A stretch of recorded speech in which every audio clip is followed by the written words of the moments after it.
ভবন মানে অনেক পুরনো। বর্ষার সময় পানি ওঠে, বাচ্চা-কাচ্চা নিয়ে আমরা আসতে পারি না।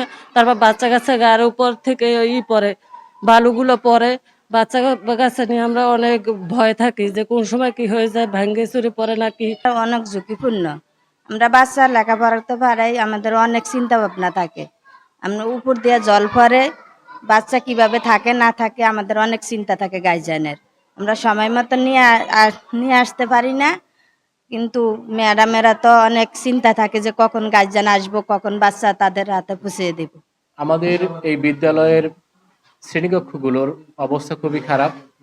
আমাদের ৮টি কক্ষের প্রয়োজন হলেও আমরা ক্লাস নিতে পারি মাত্র 4টি কক্ষে।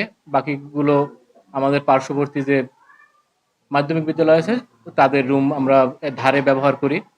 আমাদের বর্ষার মৌসুমে ক্লাস করা আরো কঠিন হয়ে পড়ে, কারণ ছাদ থেকে পানি পড়ে, ক্লাস শেষে হয়ে যায়, সেই পানিগুলো ফ্যানে ঢুকে ফ্যানগুলো নষ্ট হয়, লাইট নষ্ট হয়।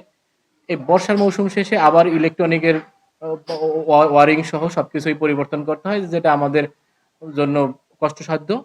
আর আমরা সবসময় ভয়ে থাকি কখন বাচ্চাদের মাথার উপর পলেস্তারা খুলে পড়ে, মাঝে মাঝে বালি পড়ে, সেই ঘটনাগুলো ঘটে।